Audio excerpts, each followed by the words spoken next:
Fala pessoal, tudo bem com vocês aí? Então vamos dar continuidade no curso, de econometria básica. Mas antes de mais nada, não se esqueça de dar o seu joinha no vídeo, assinar o canal aí, se inscrever no canal, ativar o sininho de notificações para você ficar antenado nos próximos vídeos. Então nós vamos dar continuidade, ao nosso curso de econometria básica. Nós vamos falar hoje sobre a natureza, a característica dos dados, uma vez que nós falamos nos vídeos anteriores sobre a natureza deles, nós vamos falar da característica dos dados. Então nós vamos estar também hoje focando num vídeo também não muito extenso, nós vamos falar sobre essa característica, como é que os dados, quais são as características que nós temos, que tipo de dados nós temos, certo? Então nós vamos dar um apanhado geral sobre isso, que tipo de dados nós temos que nós podemos trabalhar, beleza? Então vamos lá, segura aí, vamos acompanhar aí o caminho. Então, como eu disse para vocês, nós temos vários tipos de dados, 3 tipos de dados basicamente existentes, tá certo? Então, se a gente pegar ali o que o Gujarat Porter 2011 e o Bouldridge 2016 falam, os dados eles podem apresentar 3 formas distintas. São elas, Vamos lá.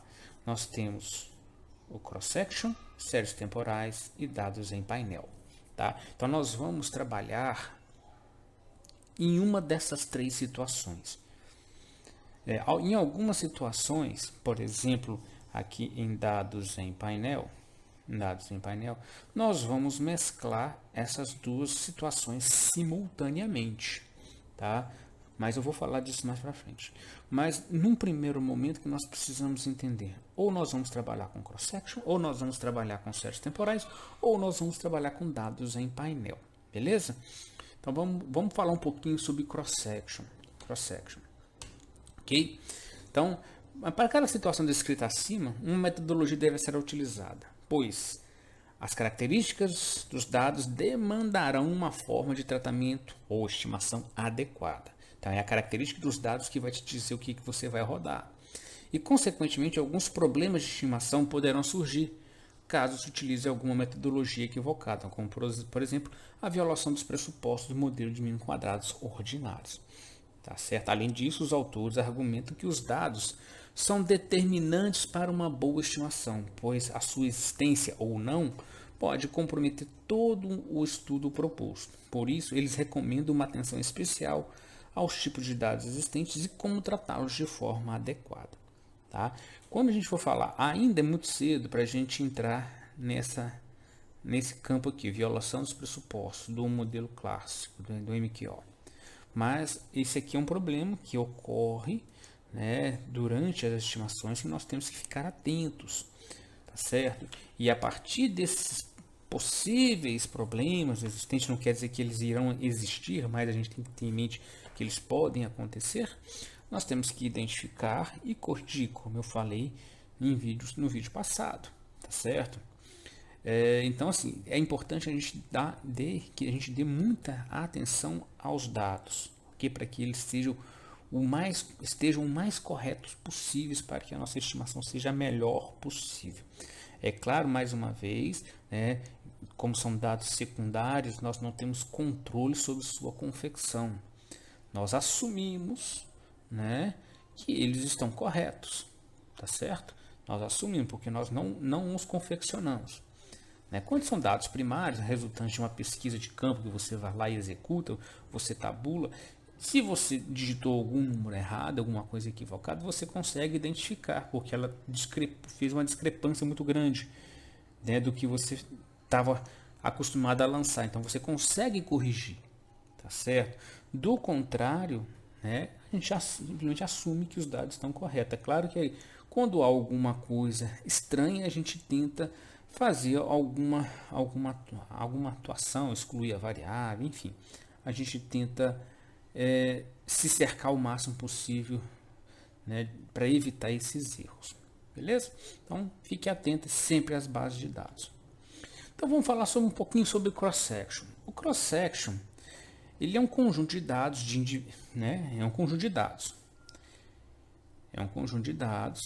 Que pode ser de indivíduos, ou seja, você pode estar estimando uma característica quer ver como é que algumas características afetam uma determinada variável dos indivíduos de uma sociedade, né? Ou como determinados medicamentos afetam um determinado nível de bem-estar, de saúde, né? Então você teria uma proxy para essa saúde de vários indivíduos na amostra, se você estivesse trabalhando numa área de médica, né? Você estaria analisando o resultado de determinadas variáveis, determinados medicamentos na saúde do indivíduo, tá certo? Poderia ser, né, empresas, você está analisando como é que variáveis econômicas afetam diversas empresas de determinado segmento, né, seja da saúde, seja da alimentação, seja de energia, enfim, né, de varejo. Então você teria como Y diversas empresas, 10 empresas, 50 empresas, 100 empresas, 1000 empresas, ok? Ou como é que algumas variáveis econômicas afetam as empresas no Brasil, enfim, você teria como Y as empresas. Você poderia estar analisando cidades. Eu quero analisar como é que os aspectos macro e microeconômicos afetam, né, a riqueza da cidade. Então você teria cidades, por exemplo, de Minas Gerais, você teria 858 municípios, né, analisando um único momento do tempo. Então você teria cidades, você teria os consumidores, ou seja, como é que as condições sociais e econômicas dos indivíduos vão estar afetando o consumo dessas, né? Estados, países, enfim. Então você teria, né, no cross-section, isso vale tanto para séries temporais como para dados em painel, os indivíduos. Os indivíduos eles podem variar, ou seja, pode ser os elementos, as observações, melhor dizendo, podem ser indivíduos, empresas, cidades, consumidores, estados, países, enfim. Pode ser qualquer coisa que você esteja estudando. Então é importante você ter isso em mente, que as suas observações, que os seus dados, eles vão se referir sempre a um determinado tipo de situação ou de um determinado elemento. Esse elemento é uma pessoa, é uma empresa, é uma cidade, é um estado, é um país, enfim, você está sempre tentando medir alguma coisa em relação a algo, tá certo? Mas o que é importante no cross-section? Nós estamos trabalhando apenas com um determinado período de tempo. É como se nós estivéssemos analisando, né, por exemplo, o total de lixo gerado nos municípios mineiros no ano de 2016. Então, eu estou preocupado apenas com o ano de 2016, 2020, 2019. Como é que foi esse ano? Quais foram as características econômicas e sociais, demográficas e regionais, sei lá, que impactaram na geração de lixo nos municípios no ano de 2020? Então, o cross-section é isso, ele se preocupa basicamente em analisar um único ano. É fazer um recorte, fazer uma análise de um período específico, curto, um único ano, tá certo? Então, em outras palavras, esse tipo de dado considera apenas um ano de análise aqui, ó. Como eu disse, ó, um ano de análise, tá certo? Então, eu quero saber como é que naquele ano específico, né, a geração de lixo ocorreu, o que contribuiu mais para a geração de lixo, né? Como é que a arrecadação de IPTU de uma determinada cidade foi influenciada por algumas variáveis naquele ano. Então, assim, eu vou estar me preocupando em analisar um único ano no cross-section, beleza? Então, isso é importante. Lembrando, né, que independente de ser cross-section, tem séries temporais ou painel, você vai ter observações. Cada observação vai se referir a um indivíduo, empresa, cidades, consumidores, estados, países, enfim, a qualquer tipo de elemento que você quer medir, tá certo? Então, essa é a ideia do cross-section. Um ano apenas de análise, beleza? Bom, outro exemplo que pode citar, cross-section são as pesquisas da POF e da PNAD, né? POF e PNAD, né? O programa de pesquisa de orçamento familiar e a pesquisa nacional de amostra de domicílios do IBGE, né?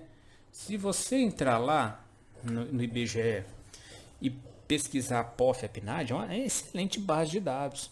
né? Porque ela pesquisa os indivíduos, né? Os indivíduos no Brasil.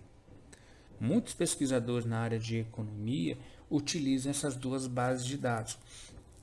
Por quê? Porque ela consegue, né, dada a abrangência do IBGE, alcançar uma parcela representativa da população brasileira, certo? E tanto a POF quanto a PNAD, elas estão referidas aqui ao ano. Então você vai ter lá a PNAD de 95, de 96, 97, 98. Então são cross-sections, né, de indivíduos num único ano.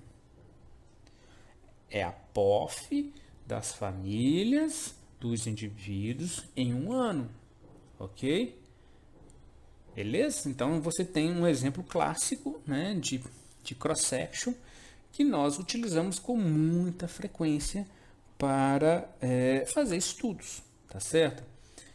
Como já mencionado anteriormente, a estimação de um cross-section poderá apresentar problemas de violação. Assim, o pesquisador deverá ficar atento a essas possíveis situações de promover devidas correções, caso ocorram.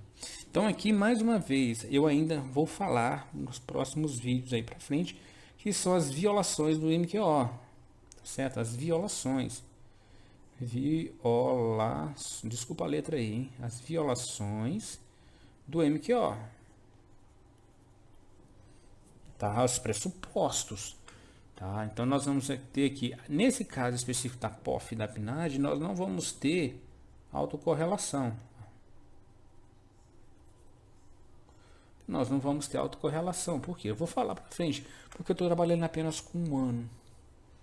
Então isso aqui com certeza não haverá. Mas pode acontecer de termos multicolinearidade.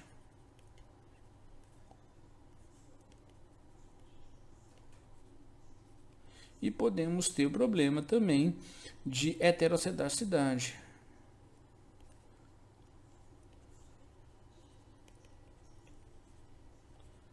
Tá certo? Multicolinearidade ou heterocedacidade. Então, nós, na estimação, nós deveríamos testar, né, para esses dois problemas. Esse aqui a gente não precisa se preocupar porque ele não irá ocorrer, porque é apenas um ano. Mas esses dois aqui a gente tem que ficar atento. Em vídeos futuros aí, mais para frente, nós vamos falar das violações de pressupostos, né? Depois nós vamos mostrar como identificar e como corrigir, tá certo? Por enquanto a gente não precisa se preocupar muito com isso, a gente só precisa saber que poderá, melhor dizendo, isso aqui poderá ocorrer, não quer dizer que vai ocorrer, né? Mas temos que ficar atento. Muito bom. Outra série de dados que nós temos para trabalhar é o que a gente chama de séries temporais, né? As séries temporais é uma forma de trabalho. Deixa eu só voltar aqui um pouquinho no cross-section, e vale tanto para o cross-section como dados em painel, tá certo? Só um parênteses que me lembrei aqui agora. Toda vez que você for rodar um cross-section ou um dados em painel, é importante que você tenha uma teoria, né, que te oriente, que te dê sustentação para você montar um modelo econométrico e, consequentemente, discutir resultados. Okay? Isso é importante você ter. A gente sempre procura, nesses dois tipos de dados, essa situação de uma teoria, né, para poder estimar. Diferentemente das séries temporais, que é um modelo, é um sistema, uma ferramenta, vamos chamar assim, ateórica, ou seja, não existe uma teoria específica para você rodar modelo de séries temporais, né? Nesse tipo de pesquisa, né, o pesquisador procura identificar o que? Os efeitos de uma variável, né, como é que ela se comporta ao longo do tempo. Então, como é que a variável lucro, o lucro líquido de uma firma, ela está se comportando. Vamos supor que esse aqui seria o lucro líquido de uma firma, esse gráfico aqui aleatório. Então nós poderíamos ver aqui pelo gráfico que o lucro líquido de uma firma, ela tem vários momentos de oscilação. Ou seja, existem situações, esse aqui não é um gráfico de lucro líquido, é um gráfico aleatório. Mas se a gente trazer para a nossa análise, nós poderíamos mostrar que existe uma série de fatores que poderiam estar afetando esse lucro líquido dessa firma? Ao meu ver, isso aqui tem mais cara de precificação de ação, tá certo? Preço de ação, onde ela cai, ela sobe, ela tem uma queda, né? Tenta subir, ela desce de novo, sobe, tem um pico, cai, ou seja, ela tem mais cara de ação, de precificação de ação, o que também nos cabe aqui em séries temporais, tá? Nos cabe aqui em séries temporais analisar preço de ação, o comportamento. É claro que nós não podemos, no caso específico de preço de ação, fazer previsão, porque existem diversas variáveis econômicas, sociais, né? Econômicas basicamente, né? Econômicas que afetam o mercado financeiro e que nós não conseguimos modelar.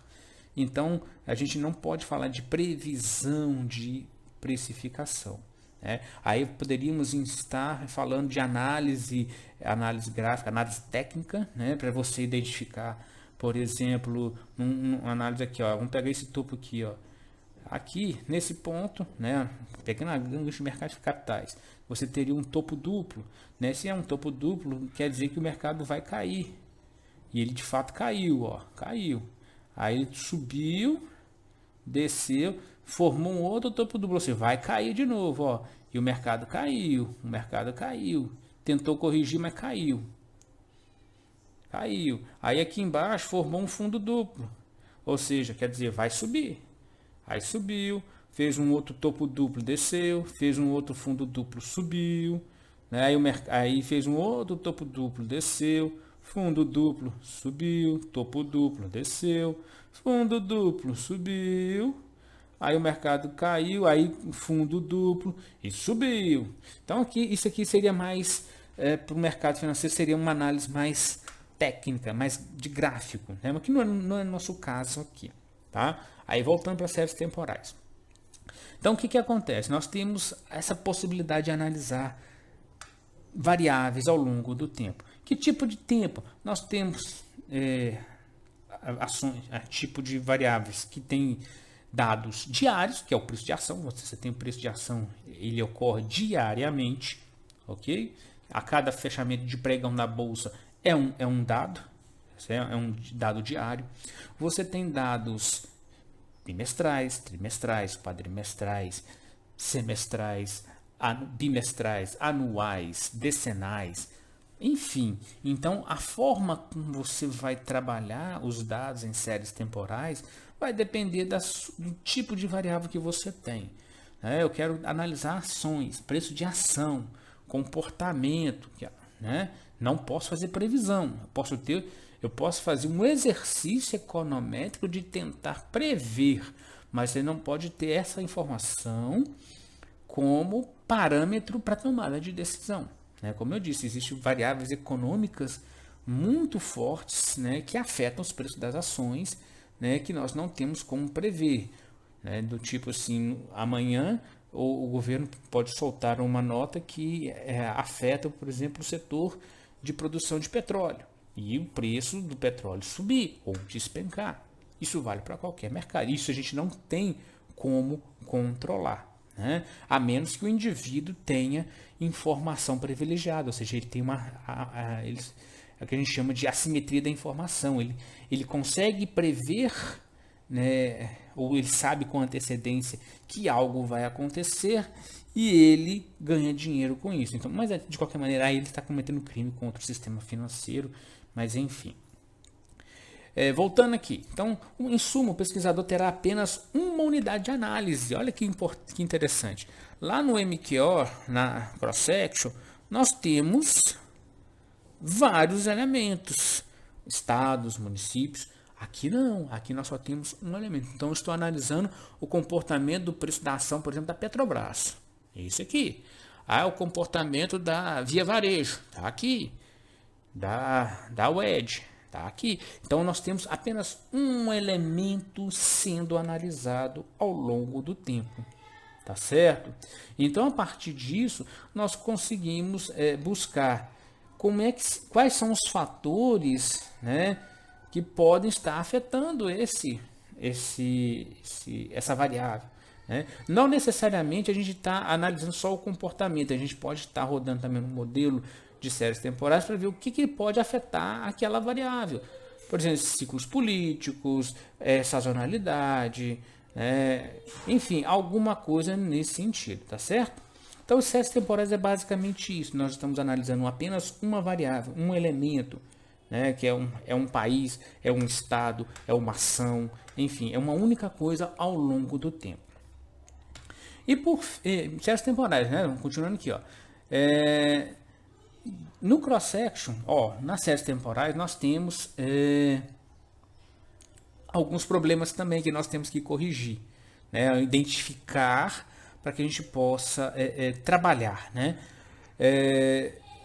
Então nós temos problemas de estacionariedade, nós temos que identificar se as séries são estacionárias, se é em nível ou em defasagem, se existe tendência, se existe sazonalidade, enfim, se existe algum outro tipo de problema na série que a gente tem que corrigir antes de fazer as estimações. Aí nós podemos rodar qualquer tipo de modelo que nós temos de séries temporais. Você tem o modelo ARMA, SARIMA, ARCH, GARCH, VAR ou VEC. Ok? Então nós vamos ter, da mesma forma que nós temos lá no cross-section e que nós vamos ter também no painel, vão existir problemas que nós vamos ter que corrigir, identificar e corrigir, tá certo? E a partir daí nós fazemos a melhor estimação possível, beleza? Bora lá. E por fim nós vamos falar de dados em painel, né? Que é muito utilizado, é uma técnica simples, mas muito utilizada por diversos pesquisadores, porque ele traz muitas vantagens. Quando a gente for falar de dados em painel especificamente, a gente vai focar bastante nas vantagens, nas desvantagens, tá? Então, é uma ferramenta extremamente válida para qualquer tipo de trabalho econométrico, tá certo? O painel, como eu disse, ele é uma mistura. Então, nós temos lá o cross-section. Vamos voltar lá no cross-section. O cross-section, ele é uma base de dados onde você tem vários indivíduos num único tempo. As séries temporais, você tem um indivíduo ao longo do tempo. Já o dados em painel, ele combina cross-section com séries temporais. Então, você vai ter vários indivíduos ao longo do tempo. Então, você vai ter, por exemplo, os estados brasileiros ao longo de 20 anos, de 30 anos, tá certo? Então, essa é a ideia do dados em painel. Ele te traz maior número de observações, maior grau de liberdade, enfim, ele contorna muito dos problemas que podem acontecer, né, no MQO tradicional, tá certo? Então, o painel ele é vantajoso, ele é muito vantajoso na estimação. É claro que nós temos que ter a atenção, não é porque eu tenho lá 3.000 observações que eu vou botar 50 variáveis. Não funciona assim. Tá? A gente tem que ter em mente que nós temos maior grau de liberdade, mas à medida que nós vamos colocando mais variáveis, nós vamos diminuindo. Isso pode trazer problemas na estimação, tá certo? Então, o que a gente precisa saber aqui, né, de dados em painel é que é a mistura do cross-section com séries temporais, né, e ele vai trazer maior número de observações para a nossa amostra. Por exemplo, aqui, eu trago aqui, estudar o efeito do Estatuto do Desarmamento no período de 96 a 2018. Né? Então, eu estou analisando os estados brasileiros, tá vendo aqui, estados brasileiros. Então, eu tenho 27, né, estados. Eu tenho 22 anos, né? Então, eu vou ter 27 observações vezes 22 anos, isso vai me dar um total de 594 observações. 27 observações. 594 observações. Ao invés de eu ter apenas 27 observações, né, que seria como se fosse um cross-section, eu teria 27 observações, né? Eu tenho 27 vezes 22 anos. Tá certo? Vamos ter 594. Então, o painel, perceba a diferença. 27 para 594. Então, é uma diferença relativamente boa. Me dá uma melhora nos meus resultados. Mas é claro, mais uma vez, nós vamos ter também possíveis problemas aqui. No painel, provavelmente vamos ter multicolinearidade, vamos ter possivelmente problemas de heterocidade, mas aqui é muito comum problema de autocorrelação serial dos resíduos, né? Isso aqui nós temos que ter muita atenção. Isso aqui vai trazer algum tipo de problema no MQO, no dados em painel. Então nós temos que identificar e corrigir caso eles ocorram. Beleza? De maneira análoga aos demais tipos de dados, processos temporários, problemas podem surgir e transformar os estimadores estimados em ineficientes e ou inconsistentes. Assim, deverá-se ao pesquisador corrigir os problemas de, como eu disse, tá aqui, ó, heterocidade, autocorrelação e qualquer outro que se existir para obter uma estimação mais robusta.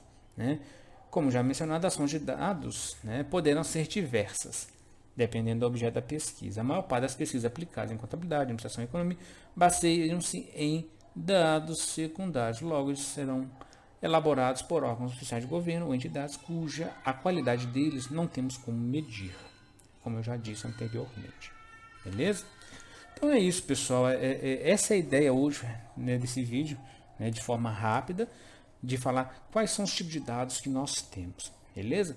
Se você gostou do vídeo, dá o seu joinha, assina o canal, ativa o sininho aí para acompanhar os próximos vídeos. E obrigado aí. Um abraço para vocês. Até mais.